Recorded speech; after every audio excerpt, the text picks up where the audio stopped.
un podcast de Cooperativa. Este es el podcast de Lo que queda del día, una presentación de cooperativapodcast.cl, otra forma de escuchar.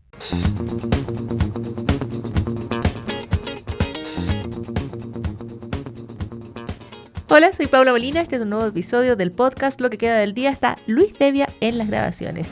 En este episodio, entre otras cosas, hablamos de las deudas CAE. El CAE está en el debate desde que la Tesorería General de la República emprendiera un proceso de cobro que ha incluido el embargo de las cuentas corrientes de algunas personas que tienen deudas por estos créditos para estudiar. Conversamos con el ex senador y ex ministro de Educación, Sergio Vittar, respecto a cómo encontrar una salida a las deudas por el CAE. Estás escuchando el podcast de Lo que queda del día, una presentación de cooperativapodcast.cl. Uno de los temas que ha estado marcando las noticias durante los últimos días tiene que ver con el cobro, los embargos por las deudas a partir del CAE, una situación que ha sido cuestionada por algunas ex autoridades. Se busca desde la oposición en el Congreso tratar de encontrar alguna forma de proteger a los deudores de embargos que afecten a sus propiedades o a sus cuentas corrientes. El gobierno justifica la medida apuntando a la cantidad de deudores, ya que se entregaron, de acuerdo a las versiones de las autoridades, varias opciones para acogerse a algún tipo de forma de pago de repactación. Vamos a conversar del CAE, un tema que nos acompaña hace muchísimo tiempo, con el exministro de Educación, ex senador Sergio Vittar, quien está en la línea de Lo que queda del día. ¿Cómo está, Sergio Vittar? Muy buenas tardes, bienvenido. Doña Paula, muchas gracias por llamarme de Cooperativa. Muchísimas gracias por estos minutos. Me gustaría partir preguntándole por su análisis del estado de la situación. Se llega a una decisión que es bastante intrusiva en relación a las cuentas, a los ingresos de estos deudores, pero a la vez se da cuenta de una situación de al menos un porcentaje de personas que no han pagado el CAE y que contaban con ingresos, con salarios, con sueldos bastante altos, ¿no es cierto?, por sobre los 3,5 millones, de acuerdo a el gobierno. ¿Cuál es para usted el estado de las cosas en esta discusión respecto al CAE?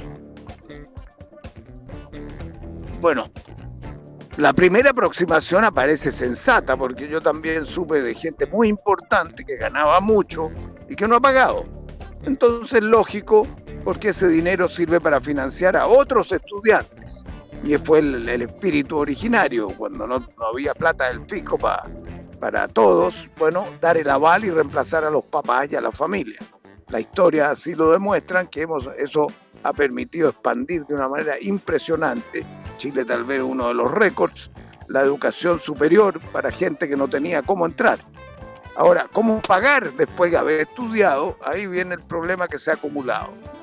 El movimiento estudiantil planteó el tema con mucha fuerza de no pagar de la gratuidad y no era posible, porque no se quisiera, no estaban las condiciones. Entonces se acumuló. Yo creo que es correcto exigir el pago a quienes tienen ingresos suficientes y ponerse al día. Lo que no es correcto es hacerlo de manera brutal sin tener en cuenta las condiciones en que las personas están trabajando y viviendo. O sea, a un joven o a una persona profesional de 45 años, aunque esté debiendo, embargarle y tomarle el control de sus cuentas y dejarlo sin nada, yo creo que no corresponde como un rasgo mínimo de humanidad para que la persona viva. Entonces, yo creo que ahí este gobierno actúa muy bruscamente. Entonces, cubrir sí, cobrar sí, sobre un cierto monto, pero cobrarlo de una manera negociada. Había hay una institución que se llama Integra, que es la que resuelve por el sector público cuándo cobras, no es el banco. Entonces con eso se protegió de los bancos, pero no de la Tesorería General de la República. Entonces yo creo que hay que crear un sistema de conversación y renegociación. Ahora, lo que ha dicho la Tesorería General de la República es que la mayor parte de los embargos han afectado a contribuyentes con ingresos iguales o superiores a 3,5 500.000 pesos mensuales de acuerdo a sus propias declaraciones de impuestos. Tomaron las del año tributario 2025 y que eran las que estaban disponibles al momento de iniciarse en abril del presente año, ¿no es cierto? Probablemente los deudores no calcularon, pero al hacer la declaración de impuestos, sé que es obligatoria, aparecen estos ingresos que la Tesorería General dice son iguales o superiores a 3.500.000. Y además ha dicho que quienes puedan acreditar otras situaciones como cesantía pueden acceder a condiciones especiales de pago, pie inicial, cuotas de una UTM, si presentan su situación en la oficina virtual de trámites. Mi pregunta es, Sergio Vitar, si en su opinión basta con las facilidades o las opciones que está planteando la Tesorería General de la República, las que ya ha informado el gobierno, o usted cree que es necesaria otra instancia para hacer valer estos cobros. Bueno, no conozco el detalle cómo están operando, pero si es 3,5 millones y tú por razones diversas, entre otras puede ser tu propia responsabilidad, tienes una deuda de 25, bueno, no te pueden dejar en cero, hay que programar. Con 3,5 tú podrás hacer un esfuerzo de medio al mes si estás pagando el arriendo de la casa o de un departamento, tienes otros gastos para el colegio de los niños, en fin. Entonces, yo creo que no hay que someter a gente a un terror, ¿sí? A una presión. Entonces, no te sabría decir si acaso la forma que está procediendo es lo suficientemente flexible. Me parece bien que exijan, no me parece bien que sea brutal. Ahora, ¿qué es lo que habría que hacer? Yo creo que el proyecto del gobierno anterior del presidente Boric, que partió a mi juicio muy mal, además, creo una crítica a la concertación, en ese tiempo había problemas políticos de decir que era un error, que eran los bancos, o sea, y hicieron promesas que no fueron capaces de cumplir y nos salió el CAE dentro del periodo de su gobierno, reemplazo. Yo fui a la Cámara de Diputados, fui al Senado y argumenté a favor, porque el proyecto nuevo que se estaba negociando en el Congreso era distinto de lo que el gobierno anterior propuso. Ese proyecto tiene cosas buenas. Entonces, yo que considero que tienen que reponer ese proyecto, que incluso tuvo un acuerdo amplio de los senadores de derecha y de izquierda, en la comisión del Senado, donde tuve que ir, ese acuerdo amplio se pudo haber votado en el gobierno anterior, no se hizo para no darle una ventaja al gobierno anterior ante las elecciones.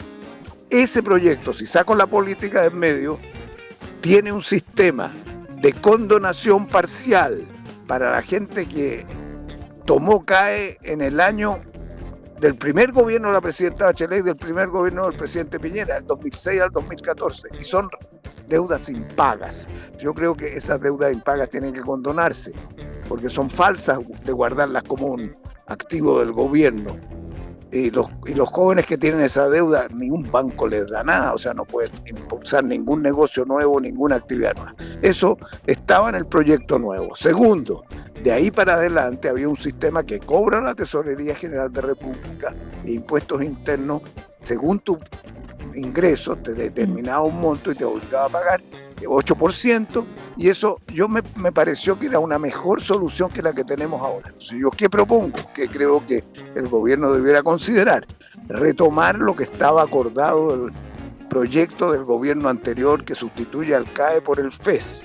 Ese estaba bastante pensado, bastante revisado, incluso al final el gobierno de Boric había cedido en el tema de que fuera considerado un préstamo, que es lo que quería la gente. Las posiciones más de derecha preferían un préstamo a la fórmula como se planteaba en el proyecto del gobierno de Boric, que a mí también me parece razonable y una posibilidad. Entonces, yo creo que esto hay que arreglarlo con cuidado, con inteligencia, hay que exigir el cobro de una manera prudente y eliminar mediante una condonación parcial a los que no pueden pagar y tienen deudas de hace 20, 30 años, nunca las van a poder pagar. Ahora, Sergio Vitar, al argumento de la condonación, que esa era una condonación parcial, ¿no es cierto? Y existían voces que apuntaban a que incluso esa condonación se esperaba o había cierta expectativa de que fuera universal. Pero incluso respecto a esa condonación parcial, el argumento de las actuales autoridades o parte de lo que se ha planteado en el debate tiene que ver con el solo hecho de haber incluido una posibilidad de condonación habría generado mayores deudas impagas porque las personas esperaron a que eventualmente esa condonación se llevara adelante y por lo tanto postergaron eventualmente alguna posibilidad de pagar ese CAE. No, al final hubo un acuerdo, porque se mostraron los datos, y los datos hablaban de más de 1 millón de personas con deuda. Una parte importante de los que tenían una deuda impaga ocurrieron entre los primeros alumnos a los cuales se les dio una oportunidad y se sentían fascinados. Ninguna persona de su familia había nunca estudiado en la universidad o en un instituto técnico o un centro de formación técnica. Y entraron muchos. ¿Qué pasó entre medio? Algunos no pudieron terminar porque no tenían formación en la educación escolar pública, que más era regular, no podían terminar. Desertaron. Otros, el papá se enfermó, la mamá se enfermó, tenían que salir y trabajar. Otros se cambiaron de carrera. Otros simplemente no pudieron sostenerse. Entonces ahí tú tienes un grupo de gente que no, o el colegio o la universidad misma no tenía buenos sistemas de formación para ponerlo al día. Y ese grupo es que se discutió y pueden ser, el presidente Boric, de 75.000, ponte tú que hayan sido 200.000 y el gobierno sabe que está impago y los diputados y senadores vieron esto y hubo un acuerdo. Había, yo creo, clara mayoría de a los que estaban más perjudicados, los primeros que habían entrado y que no tienen renta ni tienen el título y se quedan con esta mochila, darles un paso, y eso era una condonación que era transversal, pero por un monto parcial del total, y al resto se les exigía duramente. ¿Cómo? Lo cobraba la Tesorería General de la República, como ahora. La renta de ellos se calculaba por impuestos internos, se sabía, eso funcionaba. Y por lo tanto, por eso cuando yo hablé con gobierno y con senadores de derecha y de izquierda, me di cuenta que sí era posible sacarlo. Yo dije, ojalá lo saquen. Bueno, no se pudo sacar, pero yo creo que se puede dar un paso ahora, usar lo que estaba bien antes, y yo creo que Chile Vamos tiene una opinión distinta de los republicanos. Chile Vamos, el grueso apoyó. Republicanos no había casi senadores. Entonces aquí hay un problema también en la derecha, que hay gente que piensa más duramente y otros que son más sensatos de lo que hay que hacer para que las cosas caminen.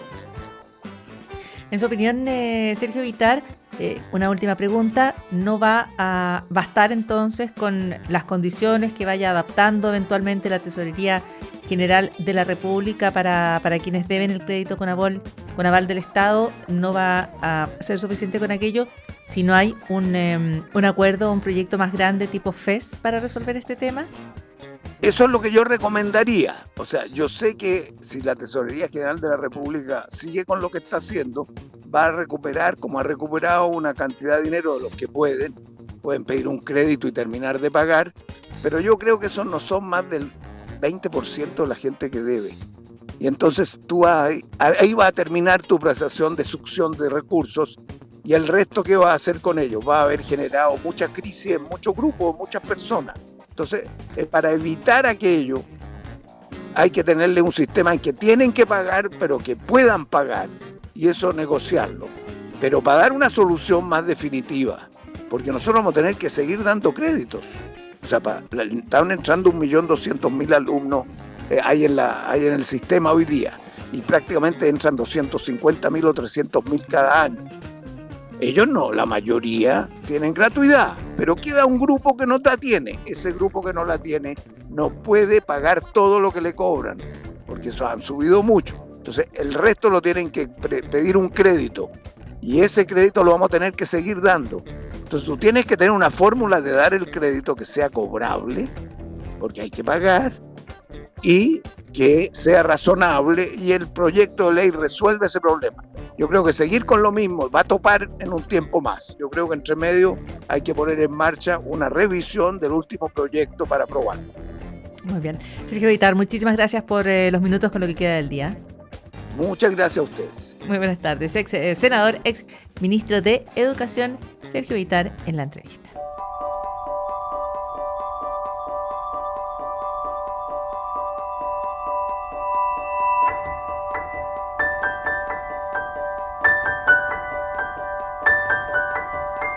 ¿Sabías que una primera persona en la historia ya ha sido tratada en un ensayo de terapia génica, una terapia muy esperada que apunta a inducir a las células que han ido envejeciendo a adquirir características más jóvenes.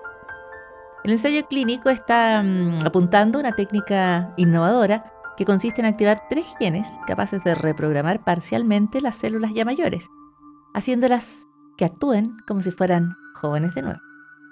Hay quienes proponen o plantean que la reprogramación parcial podría rejuvenecer, por ejemplo, algunos órganos ya añosos.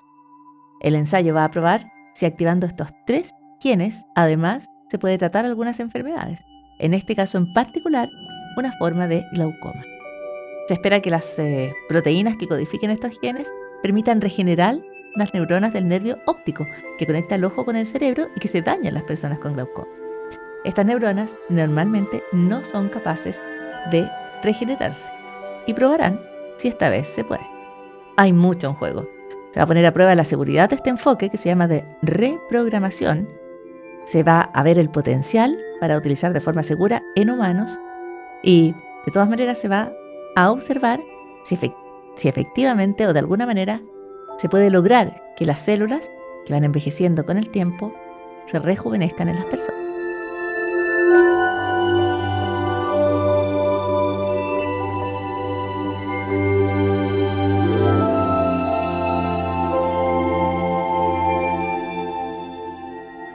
Y eso también es parte de lo que queda del día.